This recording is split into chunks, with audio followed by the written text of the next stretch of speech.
Hello children, now we'll be discussing preposition or adverb. Preposition is followed by an object. As I've told you in the earlier video also, that preposition always takes an object, that is the noun or the pronoun or the noun phrase, after a preposition. Whereas when we talk about an adverb doesn't have an object, but one thing is common between the preposition and the adverb, that is the words being used for the preposition as well as for the words being used for the adverb are similar, like up, down, out, off, in, etc. So many other are there. So just keep one thing in mind, that when we talk about the usage of preposition or usage of adverb in a sentence, you can look for that, but when it comes to identifying them, there is a problem, for which we'll simplify it. Let's look for the first sentence. She looked up. Why it is an adverbial particle? Because it is not being followed, it is not taking any object. She looked up, उसने ऊपर देखा, that's it. आगे क्या रहा, कहाँ देखा, they haven't mentioned anything. Whereas in the second sentence, she climbed up the stairs. She climbed up, if it would have been there, तो यहाँ पे up क्या है, preposition है. But up को adverbial की तरह अगर यूज़ कर रहे हो तो उसमें object नहीं आ रहा है. आपके पास में simply it is defining the verb. Looked is the verb here, और उसने ऊपर देखा. It is telling something more about the verb. Whereas in the preposition, it is taking an object along with it. So she climbed up the stairs. So here stairs is the object or the noun here. The TV is off now. Off is कि TV बंद होना, उस time पे TV off है. That is a adverbial particle. Whereas in the second sentence, he switched off the TV. उसने TV off कर दिया. वहाँ पे क्या लिखा है, TV off. The TV is off now. Off के बाद में क्या है, सिर्फ ये बता रहे कि presently वो off है. But in the second sentence, preposition जहाँ यूज़ हुआ है वहाँ पे वो TV जो है एक ऑब्जेक्ट की तरह यूज़ किया गया है कि क्या चीज़ ऑफ है, TV ऑफ है. So off the TV. You getting my point? So it is simplified and it is easy to understand that a preposition is always followed by an object, whereas an adverb which is defining, which is telling something more about the verb, doesn't have an object. So whenever you are attempting any question related to preposition or adverb, this is the way you are going to identify it. Now children, we'll switch to the next topic, that is further the prepositions are categorized under following heads. Okay, in this we have three major categories which they have discussed, that is prepositions of time, then you have prepositions of place or position, and prepositions of direction. See, prepositions of direction. But today in this particular video we'll be starting with the very first one, that is prepositions of time. As the name itself signifies, it tells something more about the time, at what time that particular incident has taken place. Okay, so we'll start with the first one. The preposition is at. Definite point of time, but can be used for indefinite periods also. It can be used in both the cases. It tells the present situation or the time duration of that particular period when that incident has taken place. Look for the example. At 5 p.m. at this moment, on Sunday, on 17th June. Days and dates. It is used with dates and dates. Easy to understand. The next one, parts of the day with months, years, seasons. It can be used with parts of the day. दिन में, शाम को, सुबह, afternoon में, ये सब जब हम बोलते हैं तो भी put it, यहाँ पे जैसे ऊपर भी लिखा हुआ है at 5 p.m.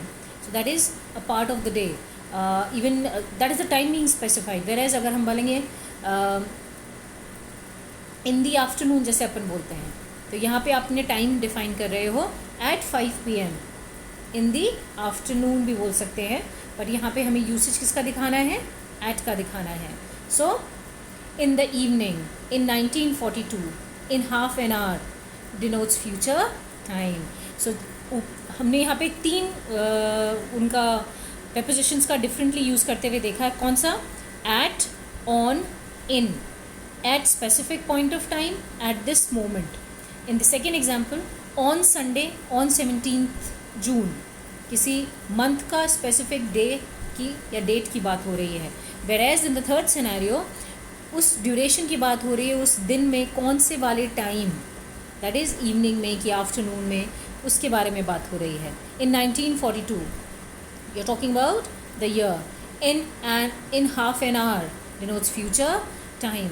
So that's it becomes easy for you to understand now how you'll be understanding at usage of at, on, in. Now switch to the next one, by, not later than. Let's take an example. You must be home by 5 p.m. That is till that time you'll be home. So उससे late नहीं होगा, not later than. That this is the specific time you are telling और आप उस time तक वहाँ होंगे. For is use for suggest duration, वो उस ड्यूरेशन को एक्सप्लेन करता है, जबकि सिंस की अगर हम बात करते हैं वो पॉइंट ऑफ टाइम, किस टाइम पे वो एक्शन हुआ है उसकी बात करता है. सो फॉर के लिए अब हम करेंगे suggest duration. How long something lasts, most use perfect and perfect continuous tense. Examples लेते हैं. I have known Sharad for 5 years, कि उसको कितना ड्यूरेशन हो गया उसको जानते हुए 5 साल हो गए हैं. She has been doing career counselling for 2 years, वो 2 साल से करियर काउंसलिंग कर रही है. वेरएज ये डी में देखिए बच्चों, सिंस जो है उसमें देखिए कैसे लिखा हुआ है, क्या बताता है since. The point of time at which an action begin, most used with perfect and perfect continuous tense. दोनों का यूसेज एक ही तरीके से हो रहा है, बट उनका अंडरस्टैंडिंग एंड उसका जो टाइम को जिसको हम बात कर रहे हैं उसका डिफरेंस आ जाता है. दोनों ही perfect and perfect continuous tense में यूज़ हो रहे हैं, बट उनको जिस तरीके से इंटरप्रेट किया जाएगा वो इंटरप्रिटेशन डिफरेंट हो जाएगी. तो उसमें क्या है, continue till the point of speaking, कि वो जो स्पेसिफिक टाइम पे वो स्टार्ट हुआ, वो पॉइंट ऑफ टाइम की जब हम डिस्कस करते हैं या बात करते हैं वो सिंस में आता है. वेरएज जब हम फॉर की बात करते हैं वो उस टाइम के दायरे को बताता है, उस ड्यूरेशन को अंडरस्टैंड कराता है. ये बेसिक डिफरेंस है दोनों में. सिंस का एग्जांपल लेते हैं. Counting of votes has been in progress since morning, कि ये काउंटिंग ऑफ वोट्स कब शुरू हुआ, सुबह के टाइम पे शुरू हुआ, और वो एक्शन अभी तक चल रहा है जब वो शुरू हुआ था तब से. ठीक है. So I hope you are able to understand the difference between for and since. So for suggest the duration of time, whereas since suggests the point of time at what at the time when the action began. Okay, now next one is from. The starting point of an action mostly used with to or till. किस time पे वो action start हुआ था उसके बारे में वो बात करता है. जैसे इतने से इतने, इतने तक, तो टू इतने से इतने को 2 चीज़ों के बीच में बता रहा है. Till this time. Okay, let's take an example. We were at Manali from 18 to 24th June. So this is the span of time. तो ये किस चीज़ का स्टार्टिंग पॉइंट कौन सा है, 18 तारीख है, और फिनिश कब हो रहा है, 24 जून को हो रहा है. तो ये इतने से इतने तक का जब बता रहा है, that is the duration of time being told and that to the start along with the starting point. वो एक्शन कब स्टार्ट हुआ, वहाँ के लिए जब हम बात करते हैं तो वहाँ पे टू यूज़ होता है. आप टिल भी यूज़ करते हो, that is this is to be done till 5 o'clock. तो आपने मॉर्निंग में अगर कोई एक्शन स्टार्ट हुआ है और आपने ड्यूरेशन बता दी कि 5 बजे तक हो जाना चाहिए, so that specific point of time has been told. So at that time you will be using from. Next is during. It talks about the whole of the period, that is उस पूरे duration के बारे में बात कर रहा है कि वो कितनी देर या कितने समय के लिए रहा. ठीक है. सो इसके अंदर एग्जाम्पल लेते हैं. It continued to rain during the night. See it's here, it continued to rain during the night. इसका मतलब क्या है कि बारिश शुरू हो सकता है शाम को हुई होगी, लेकिन वो पूरी रात बारिश होती रही. It is talking about the whole of the night. Next example लेते हैं. आई विल विजिट औरबिंदो आश्रम during my stay at Puducherry. तो यहाँ पे क्या है, एक तो फ्यूचर टेंस डिपेक्ट कर रहा है, एक्टिविटी जो आने वाली है, about to happen in the coming time. So I will visit Aurobindo आश्रम during my stay at Puducherry, कि जब वो पुडुचेरी जाएगा तो उस पूरे विज़िट में वो कहाँ पे स्टे करेगा, पुडुचेरी की स्टे में पूरे टाइम में जब भी वहाँ स्टे करेगा तो वो कहाँ विज़िट करेगा, औरबिंदो आश्रम विज़िट करेगा. An activity about a period of time, कि उस ड्यूरेशन के अंदर वो डेफिनेटली जितने भी दिन वो पुडुचेरी में है तो वो डेफिनेटली कहाँ विजिट करेगा, Aurobindo Ashram. So it tells the whole of the period, the duration of that action which has to take place. Next is in, within. In at the end of, it is use at the end of. Example लेते हैं, I will be able to finish the assignment in a week. इसका मतलब क्या है, when a week is over, पूरा एक हफ्ता वो अपना काम कंप्लीट करके हैंड ओवर कर देंगे. That is by the end of the week it will be submitted. Whereas within जब हम यूज़ करते हैं before the end of, that is deadline से पहले वो उस ड्यूरेशन के अंदर काम ख़त्म हो जाएगा. वेर एज इनकी जब हम बात करते हैं वो तब तक ख़त्म हो जाएगा.